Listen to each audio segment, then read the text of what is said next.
everybody. Just checking in again with you. How you doing today? Hope you're good. It's almost Thanksgiving. Everybody looking forward to that?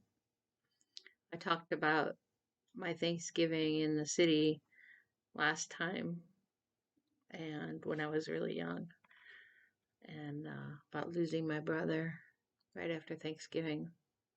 That was really hard. I know another story from there was we had this steps that my father rebuilt going up to the front door. And while he was building them, my one sister was pulling my other sister, who was really young, up front steps. And there was a nail, more than one nail. And as my sister's pulling her, she catches her whole thigh on these nails and rips my sister's thigh open. And it was a mess. My sister had a big scar on her thigh. I haven't seen her thigh in a while, so I don't know how bad it still looks, but I'm sure it still looks really bad. But yeah, so my older sister felt so bad because she did this to my younger sister, but they were told to stay off the steps, and she didn't. So yeah, that's what happens. So the same steps, when they were finished, they had new concrete all on the bottom, but there was probably like, I don't know, six or so steps you went up. And then my father built, of course, a rail around it, and there was like a landing and a rail around it. Well, we used to sit up on the rail. Again, probably not something we should have been doing, but I was sitting up on the rail, and we didn't get to go to the movies often, but back then it was the big thing with all those kids was the drive-in because it was cheaper and it was fun, then you could put the kids in their pajamas, which we did.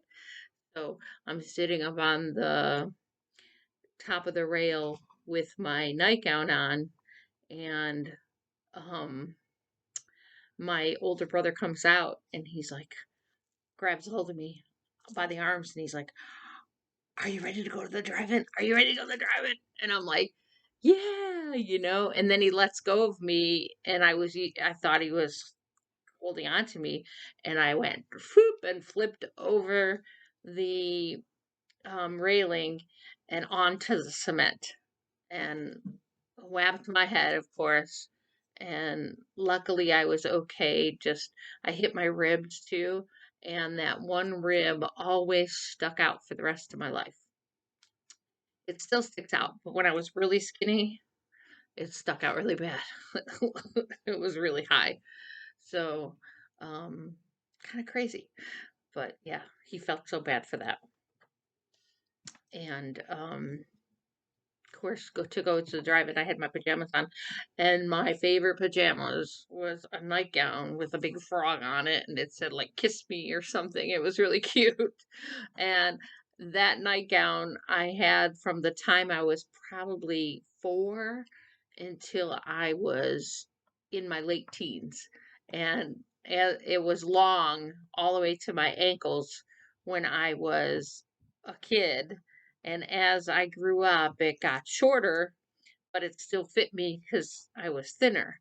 So I had that nightgown forever, and it kind of dust started disintegrating. And I hated the day when I was like, I would say probably 14 when I had to throw it out. It was like, but come on, I was 14. I should have gotten rid of it long before that, but it was like it didn't get holy till then, and it fit me that all those years. So I got to keep it all those years, and it was cool. But so that was one thing that happened too. And then another one was I had my baby teeth still, and um, I was on one of those rocking horses on the big springs, and I was rocking back and forth. And my other brother comes up and he pushes me forward, and boom, I hit my face on the cement, and cracked a whole half of my tooth. Luckily, it was my baby tooth, but I had to go to school and get my school pictures with half my front tooth cracked off, and you could see my cat in the background and my puppy over this on the other side. I've got two gray cats. One's a tabby, and this one's kind of half tabby. I rescued him, and the puppy was my mother's, but she can't take care of it. But it's a toy poodle. And then I have a boxer somewhere over here that I asked you to say prayers for. She still needs your prayers because I'm not sure she's going to make it much longer. They're not really sure what's wrong with her. She has an autoimmune disease that we've been treating, but now she's gotten worse. So, um, she's losing all kinds of weight and things. So, we're trying our best, and she's on medication, but not sure um, what we're gonna do. She's losing muscle mass in her legs, and um, she is struggling to stand and walk, and we're lifting her and things like that. But it's really sad, and we're not doing well with it. And we're having trouble making decisions on it, and it's a hard decision to do the right thing for your pet sometimes. So I would appreciate you continue the prayers for my boxer. Her name is Juliet. She has been a wonderful boxer. I used to breed boxers, and my mother used to breed boxers, and we only bred them for family and friends and a few other people that wanted them, and very careful about what homes they go to. And I always said, if you can't keep them, please return them to me and I will find them good homes. Unfortunately, there was, one person, no, actually two out of, I think I had, let's see, out of all my boxers, I had like 6 litters. And out of all those 6 litters, two people did not return them. Oh no, one did. That's right. So only one person didn't return it to me when they couldn't keep it, but they found another home for it right nearby them. And I really like to know where they're at and keep in touch with them and make sure these dogs are taken care of because I feel as a breeder that's my responsibility, you know. But several are in my family with relatives. So I get to see them all the time and I really love it. And great, great thing. Boxers are wonderful dogs. They're very protective. They're protective of their children and their humans and their mommy and daddy that human mommy and daddy. So they're great for that, but they are the best dogs with children. They don't bite ever. Never ever do they bite. Um, they're humans in their home. I mean, they have been known to go after other people being protective, but in the home, they will never bite your children, and your children can do anything they want to them, and they still wouldn't bite. But like I said, they're very protective of you and their children. So they're good protection dogs. I've always had them. And I've had other dogs too, but I always have a boxer almost always in my house because they're so great with the children. Now, I know Dalmatians aren't always great with children, but we had a Dalmatian and I had it when my children were just young, uh, like 1 and, 4 or something, or well, 1 and 3. And because she was raised as a baby with my children, she was great. She never did anything bad. So I don't know. I think it is on how you raise your dog. I mean, if you raise your dog to be with children, then naturally they're going to, I think, be good around the children. And so it's really up to the person that raises them. And they will be protective of you and your family. But yet still good with your children. So be careful how you raise your dog, and however you raise it, that's the kind of dog it will be. But So let's see. I went to school, back to that story. I went to school and had my picture taken with that tooth, but luckily it was a baby tooth. And that winter, that was first grade, and that winter I lost my two front teeth, as most kids do. And my siblings sung to me, "All I want for Christmas is my two front teeth." Of course, they sung it and sung it and sung it until my teeth started growing in. And as you can see, I have fine teeth. No breaks. Well, it was a little chipped over here. And that's a story for another time, because that was from the house in the suburbs, not the one in the city. So we lived by the park, like a big park, the Parkway it's called. And you could drive down our street and then curve around to another street, and then you take another turn, and it went right into the Parkway. And it was really steep, and they eventually closed that, but because it was so steep, and they redid it. But um yeah, you went down into the park down this steep hill, and there was a bridge, and it went over the water, and it wasn't like an outrageous bridge, but I was little, and we didn't use seatbelts back then. You didn't have to, so nobody used seatbelts.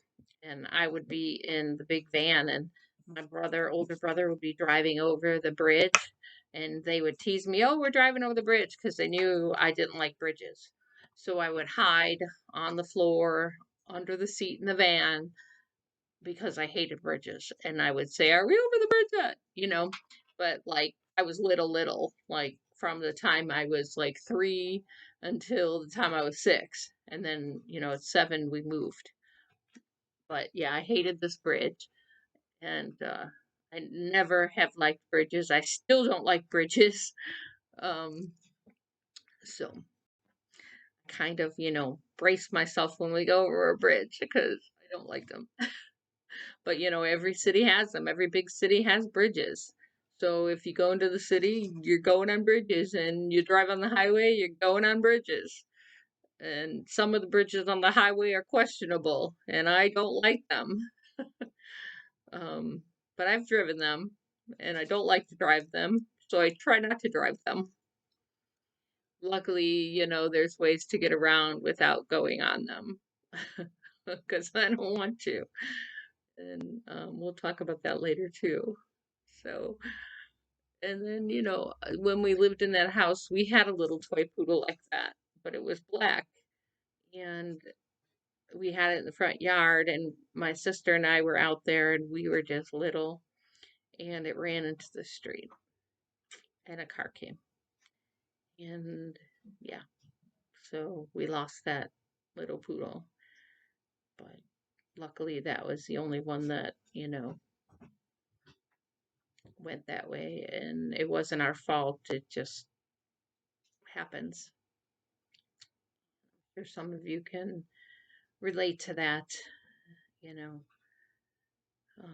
But then we also had a boxer, of course, and he was a big boy. He weighed over 100 pounds, and he was just a massive boxer. And he lived until he was 15, and his name was Charlie. And we used to sing a song about Charlie to him all the time. And it was like, "Charlie, my boy, oh, Charlie." And we always sang to him. And he just ate it up, because boxers are like that. They just love attention, and they think they're lap dogs even when they weigh over 100 pounds. And anyway, so he ruled the neighborhood, and he would run all over the neighborhood and get away from us, and we'd be chasing him. And he used to chase the mailman, and the mailman be afraid of him. And times were different then. Everybody didn't want to sue you because your dog was chasing them. So, yeah, he used to chase the mailman, and then the neighbor's dog was always loose too, and he hooked up with the neighbor's dog, and yeah, everybody's going crazy, and we're trying to get them apart, and of course, you're told not to get them apart. And back then they sprayed them with the hose, but you're told not to spray them with the hose. So now we know, don't spray them with the hose. If they're stuck together, there's not much you could do. And so, yeah, they had puppies that were mixed, and kind of funny. And another story was we had a calico cat that was my brother's that we lost, and my older brother, my oldest, and it was a calico cat, and its name was Fluffy, and it was a wild cat. It was just young yet, and that cat lived to be 23 years old. But yeah, cats will do that if you know. Anyway, so it would get out because, of course, there's so many kids in the house, and it got out and it got pregnant, and um, my dad had just added on the 3 bedrooms and the bathroom and the big, huge family room. And he wasn't quite finished with it. And then all of a sudden, we couldn't find the cat. And we kept hearing meowing in the 1 bedroom. And he had put the wall on. Well, here the cat had crawled in there and hid. And then when he put the drywall up, the cat was inside. So he had to cut the new drywall and get this cat out of the wall.